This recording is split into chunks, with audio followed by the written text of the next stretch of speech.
friends, today's our topic is AC circuit containing only an inductor. So as you see, this circuit contains only an inductor or coil with a supply of epsilon equal to epsilon naught sine omega t, which is a time variable supply. Now here we assume that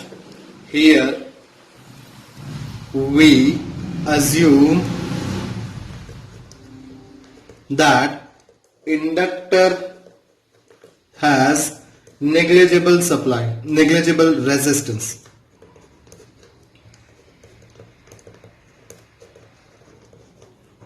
Thus,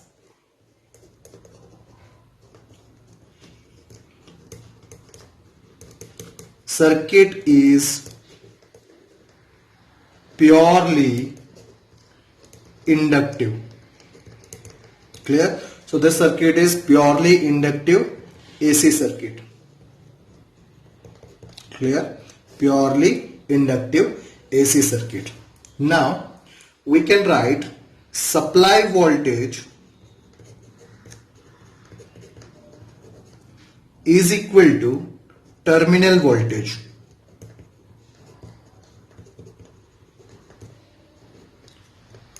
of the element component.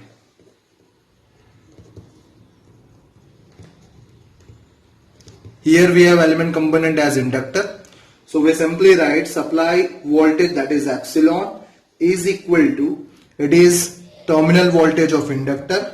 So now supply voltage is epsilon naught sine omega t, right, which is equal to, now the voltage across an inductor, from the equation it is L di by dt. Clear? Now here we are making a subject to di. So di is equal to, it is epsilon naught by L sine omega t into dt. Clear? Now to find total current, we take integration on both the side. So taking integration, it is di is equal to integration in this term, epsilon naught by L is a constant, so it will be out integration of sine omega t into dt. Clear? Integration of di is I, which is equal to integration in this epsilon naught by L is a constant term. Integration of sine omega t into dt is minus cos omega t by omega. Clear? This is the integration of sine omega t. Clear? So by that, this equation is minus epsilon naught by omega L cos omega t. Clear? Now here we can use one property, that is minus I naught sine omega t sine pi by 2 minus omega t. Clear? This property we are writing from, that is cos theta can be written as sine pi by 2 minus theta. So cos theta can be written as sine pi by 2 minus theta. Clear? So by that we write this cos omega t as pi by 2 minus omega t by using this property. Clear? Now we all know that cos is an odd function, so this minus sign goes into it and the equation will become as sine omega t minus pi by 2. Clear? Sine omega t minus pi by 2. This is due to sine is an odd function, that is minus of sine theta can be written as sine minus theta. Clear? By that. Now here this I naught is a assume this is the term which is we take in, right, this term. So I naught is equal to, it is epsilon naught by omega L, which is a peak value of AC.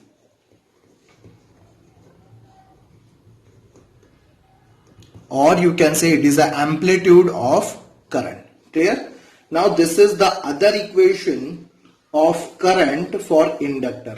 So one equation we already have for voltage, it is epsilon equal to epsilon naught sine omega t, and here we have I equal to I naught sine omega t. This is the equation for voltage and this is the equation of current. As you see here, in between this voltage and current we having a phase difference of pi by 2, right? Means this current is lagging behind the voltage by pi by 2 angle. This is the phase difference between current and voltage. So from this we are going to plot the phasor diagram. Let's see that.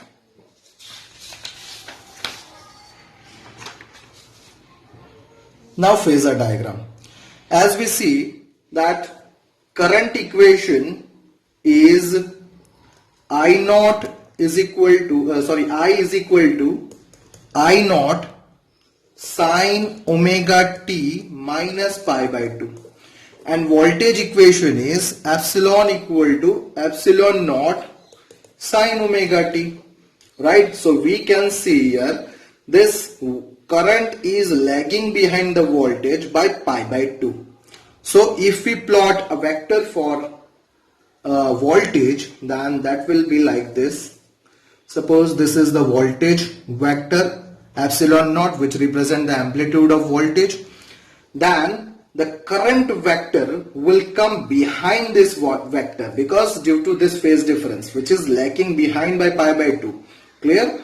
Comparing to voltage. So now current vector will be come here. Clear?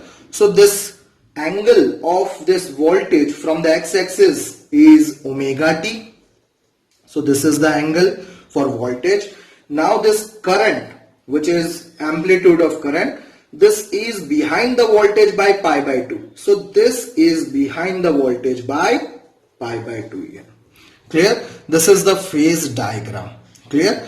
So here only we can say that the current lag behind the voltage by phase angle pi by 2.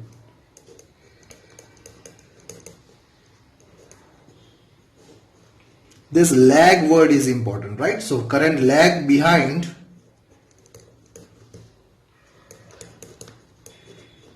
voltage by phase angle pi by 2, right? So this is the phase angle in which current is lagging behind the voltage by pi by 2. This means that the voltage attained its maximum value epsilon naught quarter to the cycle of current earlier than the cycle of current, right? So if we plot a curve for voltage and current, suppose from this we first plot a voltage for a wave, then it will be like this is pi by 2 here.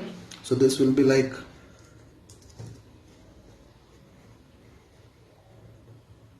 right, this is voltage curve. This voltage will be sinusoidal. As you see, this equation is equal to epsilon naught sine omega t. So this is voltage curve.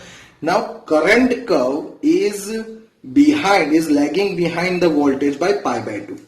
So that curve will be like this.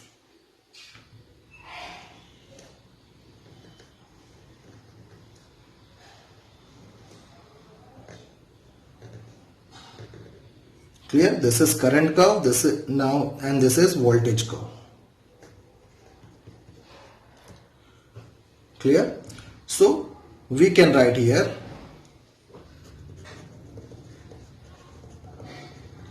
this means that the voltage epsilon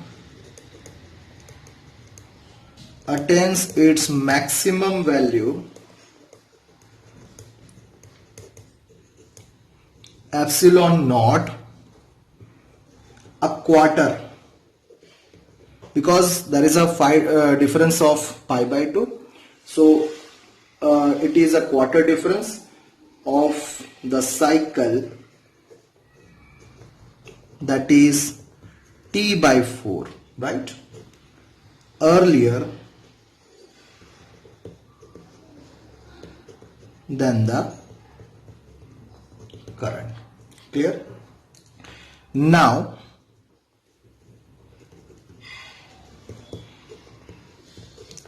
comparing equation, that is I naught is equal to epsilon naught by omega L with the ohmic relation, that is I naught is equal to epsilon naught by R. So we find that omega L plays the same role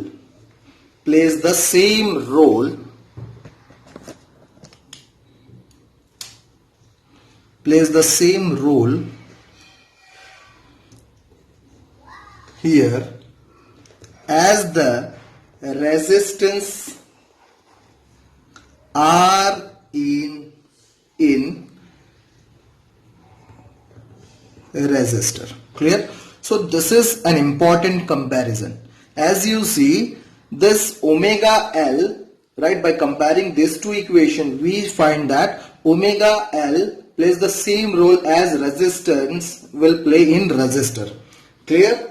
So from that we can write opposition offered by the inductor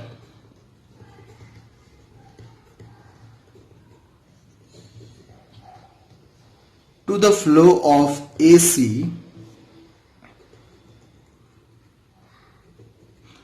through it, such a non-resistive opposition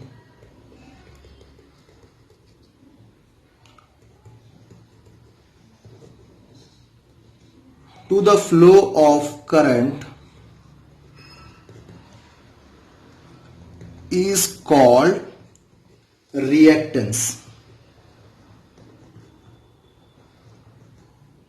So this is an important quantity here. Reactance is a new quantity for you.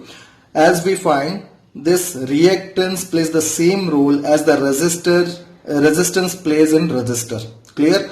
Here reactance provide an opposition to the AC supply, right? It will not oppose to the DC supply, it only opposes to the AC supply, right? By relation this omega into L. Clear? Now let me go in some detail information of this reactance. So it is represented as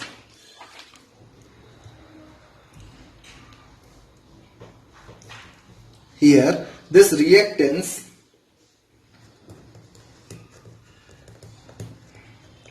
in this case it is called inductive reactance. Clear? And it is denoted by XL, right? In subscript we have L, so it is inductive reactance. If it is capacitive reactance, then it is XC, which comes in other case, right? So therefore this inductive reactance, that is XL, is equal to, which is omega into L. We already know omega is equal to twice pi F, so it is twice pi FL. SI unit of inductive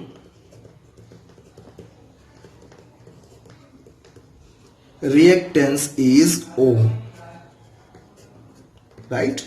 As we know, this reactance plays the same role as resistance, so it unit is ohm. Clear?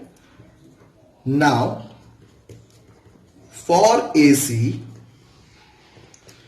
from this relation we can write XL is directly proportional to frequency of the supply. Clear? And for DC, we know that in DC it's a constant supply, there is no frequency, frequency is 0, so XL is equal to 0. Thus, an inductor allow DC subflow through it easily, but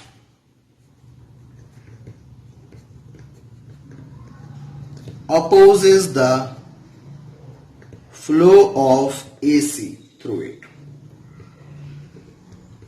Clear? So inductor allow DC, but it opposes the flow of AC. Clear? Thus we can write another relation of inductance with RMS value. That is, we know IRMS can be written as I naught by root 2, right?